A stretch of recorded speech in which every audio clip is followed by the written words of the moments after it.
Assalamualaikum warahmatullahi wabarakatuh. Perkenalkan, nama saya Maulina Erianti, dosen tetap Prodi Sarjana Kesehatan Masyarakat Stikes Periodik Aceh Darussalam. Pada kesempatan kali ini, saya ingin menyampaikan terkait mata kuliah yang saya ampuh yang sesuai dengan bidang keahlian saya, yaitu mata kuliah Epidemiologi Dasar.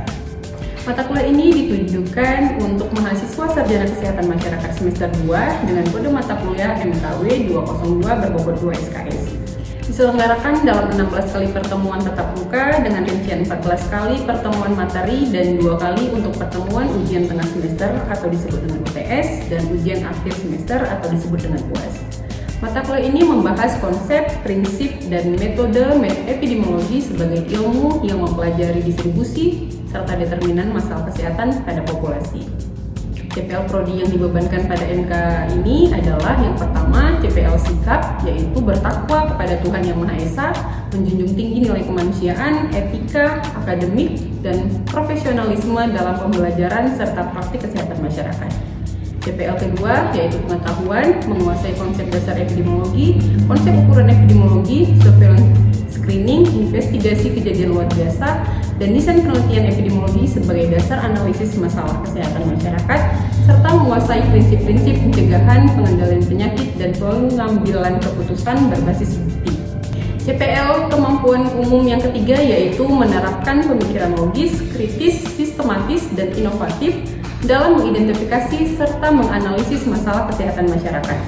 CPL keempat yaitu kemampuan khusus, yaitu mahasiswa mampu mengidentifikasi distribusi dan determinan masalah kesehatan berdasarkan pendekatan epidemiologi, menghitung dan menginterpretasikan ukuran frekuensi penyakit, ukuran asosiasi, dan ukuran dampak dalam epidemiologi, menerapkan konsep surveillance epidemiologi, screening, dan investigasi KLB dalam upaya pencegahan serta pengendalian penyakit, memilih desain penelitian epidemiologi yang sesuai dengan tujuan penelitian kesehatan masyarakat, serta mampu menyusun rekomendasi pemecahan masalah kesehatan masyarakat berdasarkan hasil analisis epidemiologi dan bukti ilmiah. Adapun capaian pembelajaran lulusan atau CPL Prodi pada mata kuliah ini meliputi CPL 1, CPL 2, CPL 5, CPL 6, CPL 10 yang telah tertuang dalam RPS dan telah divalidasi oleh Ketua Program Studi dan LPM Gugus Pengendali Mutu Program Studi. Pembelajaran pada mata kuliah Epidemiologi Dasar didukung oleh berbagai media, antara lain video pembelajaran, literatur digital, kuis interaktif, dokumen Microsoft Word, dan Canva. Media tersebut digunakan untuk membantu mahasiswa memahami konsep, prinsip, dan metode epidemiologi sebagai ilmu yang mempelajari distribusi serta determinan masalah kesehatan pada populasi dalam kesehatan masyarakat. Interaction pada mata kuliah ini melibatkan komunikasi dua arah antara dosen dan mahasiswa berupa diskusi, tanya jawab, kolaborasi, dan refleksi bersama. Asesmen ataupun sistem penilaian yang saya lakukan dalam mata kuliah ini mencakup asesmen formatif untuk penilaian proses yang dilakukan melalui kuis, tugas proyek individu dan kelompok, serta penilaian sikap dan keterampilan sesuai RPS. Selanjutnya, asesmen sumatif untuk penilaian akhir berupa UTS dan UAS. Model pembelajaran yang digunakan dalam mata kuliah ini adalah experiential learning dan project-based learning dengan metode presentasi, interaktif, demonstrasi praktik, kolaborasi kelompok, dan respon kreatif. Referensi pada mata kuliah ini terdiri atas buku referensi karya para ahli, serta artikel ilmiah dari jurnal bereputasi yang mutakhir. Referensi tersebut digunakan untuk memperkaya wawasan mahasiswa dan mendukung pemahaman terhadap perkembangan ilmu pengetahuan dan teknologi di bidang epidemiologi dasar. Baik, berikut adalah video proses pembelajaran mata kuliah epidemiologi dasar dengan materi pada pertemuan ketiga, yakni Trias Epidemiologi dan Web of Causation. Assalamualaikum. Waalaikumsalam warahmatullahi wabarakatuh. Bagaimana kabarnya hari ini? Baik, Bu. Sudah siap untuk mulai perkuliahan hari ini ya? Siap, Bu. Oke, baik anak-anak, hari ini kita masuk di mata kuliah epidemiologi dasar di pertemuan ketiga. Oke, hari ini materinya adalah Trias Epidemiologi dan Web of equivocation. Nah, kita lihat apa itu trias epidemiologi. Trias epidemiologi adalah model klasik yang menjelaskan terjadinya penyakit melalui interaksi agent, host, dan environment. Ya, di mana host itu adalah penjamunya atau manusianya, kemudian agent itu adalah penyebab penyakitnya, dan environment adalah lingkungan. Ya, host itu terdiri dari manusia atau hewan yang dapat terinfeksi karakteristiknya. Ya, dapat terinfeksi karakteristiknya terdiri dari kerentanan terhadap penyakit. Ya, contohnya itu ada umur, jenis kelamin, genetik, imunitas, gizi, dan perilaku. Oke, kemudian agent apa sih agent? Agent adalah faktor dari penyebab penyakit. Ya, di sini bisa dilihat bahwa faktor dari penyebab penyakit itu dapat berupa faktor biologis, faktor kimia, fisik atau mekanis. Ya, contohnya adalah bakteri, virus, jamur, ya seperti itu. Kemudian kalau dari segi environment atau lingkungan adalah semua faktor luar yang mempengaruhi host dan agent. Ya, contohnya adalah iklim, budaya, kemudian keadaan sosial ekonomi, sanitasi lingkungan, kepadatan penduduk, dan polusi. Ya, nah intinya dari trias epid adalah penyakit itu tidak hanya terjadi karena salah satu penyebabnya, tapi mereka saling berinteraksi antara host, agent, dan environment. Oke. Kemudian kita lihat konsep penyebab penyakit. Nah, ini yang saya sampaikan tadi bahwa penyakit itu tidak bisa terjadi secara kebetulan. Ya, jadi penyakit itu terjadi karena ada interaksi ketiganya antara host, agent, dan environment.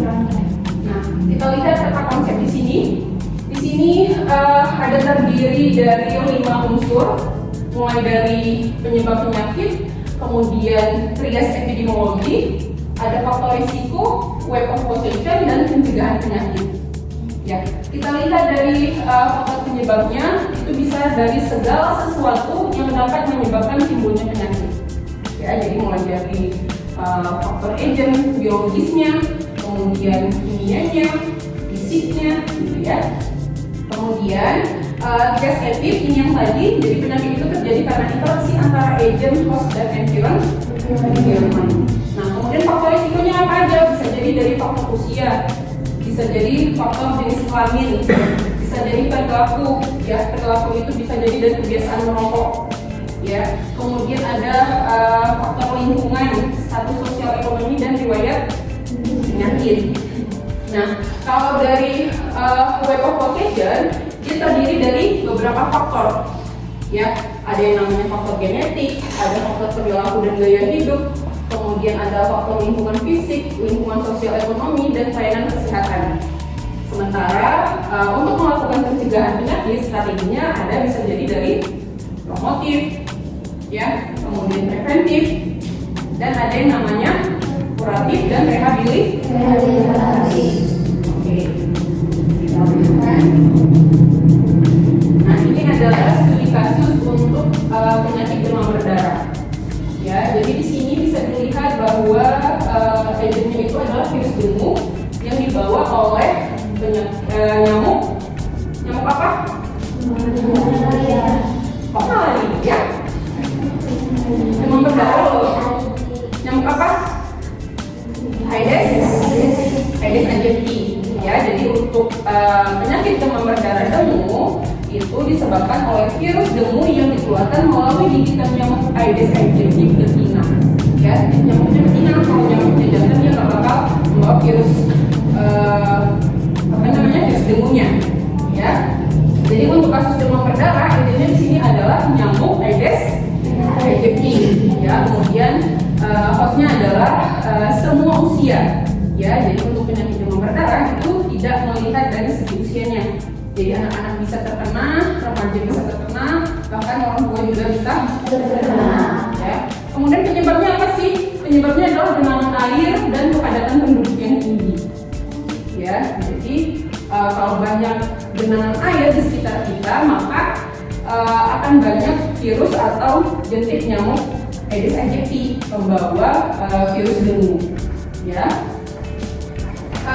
dampaknya apa sih? Dampaknya adalah peningkatan kasus DBD, kemudian beban pelayanan kesehatan juga meningkat, kemudian risiko komplikasi yang bisa shock dengung, perdarahan, bahkan kematian.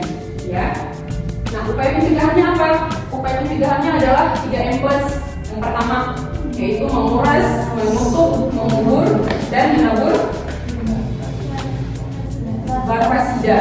Ya. Kemudian yang kedua upayanya adalah menjaga kebersihan lingkungan, kemudian menggunakan pelampu, lotion anti nyamuk, pakaian tertutup. Yang keempat ada pemberantasan sarang nyamuk secara rutin, ya. Dan yang kelima ada deteksi dini dan penanganan cepat penderita DBD. Oke. Nah, ini adalah analisis trias pada hipertensi. Ya, jadi kalau pada hipertensi agennya itu justru bukan dari faktor biologi, ya, tapi agennya itu berupa konsumsi garam yang tinggi atau obesitas. Tahu nggak sih penyebab hipertensi itu apa? Ada yang tahu penyebab hipertensi? Iya, hipertensi atau disebut dengan darah tinggi ya kalau misalkan di masyarakat. Iya, konsumsi garam berlebih salah satunya, ya, obesitas. Makanya kalau di hipertensi agennya itu adalah konsumsi garam tinggi atau obesitas. Ya, kenapa? Karena asupan garam berlebihan menyebabkan retensi natrium dan cairan, ya, sehingga meningkatkan tekanan darah. Sementara obesitas meningkatkan beban kerja jantung dan resistensi pembuluh darah. Ya, jadi berbeda penyakit, berbeda faktor agennya. Oke. Nah, sementara di environment-nya adalah gaya hidup sendiri. Ya, kenapa sih gaya hidup itu bisa mempengaruhi terjadinya hipertensi? Karena itu, misalkan nih kurangnya aktivitas fisik itu bisa menyebabkan peningkatan berat badan dan tekanan darah. Ya, makanya kita itu harus aktivitas fisik yang cukup, jangan cuma mageran. Oke, bisa ya. Nah, kemudian ada yang namanya akses pangan tidak sehat. Ya, itu bisa jadi dari lingkungan dengan kemudahan akses pangan tinggi lemak. Kita kan sering ya sekarang makannya semuanya junk food ya. Tinggi lemak kan ya. Contohnya apa? Junk food, seblak, pizza, terus dimsum, kebab, ya semuanya tinggi garam, tinggi lemak. Ya, itu yang bisa menyebabkan terjadinya hipertensi.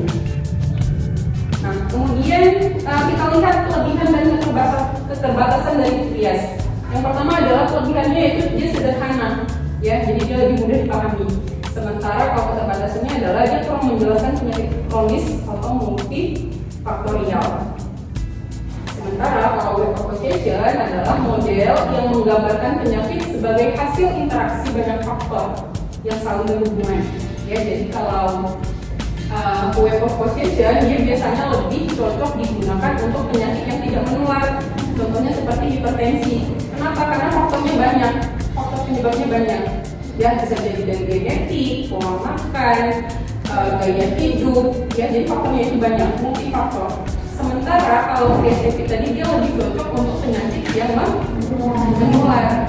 Contohnya seperti DBD tadi. Penyebabnya cuma satu. Apa penyebabnya? Iya, penyebabnya adalah gigitan dari nyamuk Aedes aegypti. Gitu. Ya, jadi supaya lebih mudah untuk mengingatnya, kalau web association dia lebih cocok untuk penyakit tidak menular. Karena penyakit tidak menular itu dia multifaktor, banyak penyebabnya. Penyebabnya itu nggak hanya satu. Ya, sementara kalau trias aktif dia lebih cocok untuk penyakit menular. Bisa dipahami sampai sini? Oke, saya lanjutkan. Nah, kemudian ada karakteristik web association. Salah satunya adalah multikausal. Kemudian dia faktornya saling berinteraksi, ya. Tidak ada satu penyebab tunggal. Jadi faktor penyebabnya itu banyak. Jadi nggak ada satu faktor penyebab tunggal. Kemudian seperti yang saya bilang tadi bahwa dia cocok untuk penyakit tidak atau sering disebut dengan PTM, ya. Oke. Berikut adalah komponen dalam web association. Ya, jadi di sini bisa dilihat komponennya adalah dari faktor biologis, perilaku, kemudian ada faktor lingkungan, sosial ekonomi, pelayanan kesehatan, dan genetik. Berikut adalah contoh dari web association pada penyakit hipertensi. Ya. Nah, di sini bisa dilihat bahwa faktor dari penyebab hipertensi itu adalah bisa jadi karena faktor genetik, bisa jadi karena dari faktor kurangnya aktivitas fisik, kemudian perilaku merokok, ya, bisa jadi karena pola stres, ya, bisa jadi karena faktor pendidikannya rendah, ya, jadi faktor pendidikan yang rendah kemudian menyebabkan pengetahuannya juga rendah. Nah, pengetahuan yang rendah menyebabkan kita memilih makanan yang tidak sehat. Kenapa? Karena kurangnya pengetahuan. Ya, nah kemudian dari pola makan yang tidak sehat ini bisa menyebabkan obesitas. Seperti kita ketahui tadi, obesitas bisa menyebabkan hipertensi. Makanya pada penyakit hipertensi, faktornya itu enggak satu, tapi banyak faktor, ya, multifaktor. Jadi bisa dari faktor pendidikan, bisa jadi dari faktor stres, perilaku merokok, kurangnya aktivitas fisik, ya, dan faktor genetik. Ya, makanya kalau penyakit tidak menular seperti hipertensi, dia multifaktor, lebih cocok di web of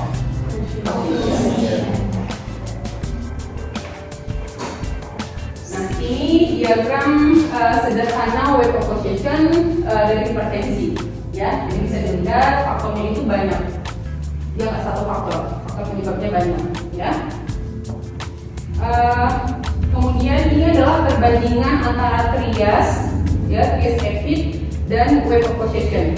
Kalau trias dia 3 komponennya utama, ya, cause, agent, dan environment. Ya, jadi dia ada 3 komponen yang cocok untuk penyakit menular. Sementara kalau web of possession adalah dia multifaktor, banyak faktor, sehingga lebih cocok untuk penyakit kronis atau penyakit tidak menular. Apa sih implikasi kesehatannya bagi masyarakat? Yang pertama adalah bisa mengintervensi, ya, dapat dilakukan pada agent, host, lingkungan atau environment maupun faktor resiko sosial dan perilaku. Nah, kemudian aplikasi pada program pencegahan hipertensi adalah salah satunya edukasi gizi, ya, edukasi gizi, kemudian aktivitas fisik yang baik, lingkungan sosial juga yang baik, ya. Jadi lingkungan sosial itu bisa didapatkan dari lingkungan keluarga, teman sebaya, gitu, ya. Kemudian dari lingkungan masyarakat sekitar, gitu. Kemudian pengendalian stres, ya, karena stres merupakan salah satu faktor penyebab hipertensi. Dan yang terakhir adalah screening tekanan darah. Ya, kalau sekarang screening tekanan darah itu bisa dilakukan di posbindu, ya. Kalau misalkan kita sering ke posbindu nih, di situ biasanya ada pemeriksaan tekanan darah gratis. Jadi kita bisa tahu tekanan darah kita itu normal atau enggak. Oke. Nah, sekarang kita masuk ke diskusi kelompok. Oke, baik. Sekarang kita masuk ke sesi pertanyaan, ya. Siapa yang bisa jawab nanti angkat tangan, ya. Nanti dapat poin plus dari saya. Pertanyaannya adalah, jika suatu daerah mengalami peningkatan kasus TB paru, ya, kemudian intervensi apa sih yang dapat dilakukan berdasarkan trias epidemiologi? Bu, izin menjawab. Perkenalkan, nama saya Bisa Febrianti. Izin menjawab. Jawabannya ada 3 poin. Yang pertama, mengobati penderita TB untuk mengurangi sumber penularan. Yang kedua, meningkatkan daya tahan tubuh masyarakat melalui perbaikan gizi dan imunisasi. Yang ketiga, memperbaiki ventilasi rumah, mengurangi kepadatan hunian, dan meningkatkan sanitasi lingkungan. Oke, baik. Kemudian pertanyaan berikutnya, tadi kan yang trias, ya, sekarang pertanyaan untuk web of possession. Kenapa perubahan perilaku itu menjadi salah satu fokus dalam web of possession? Ada yang bisa jawab? Saya, Bu, izin menjawab.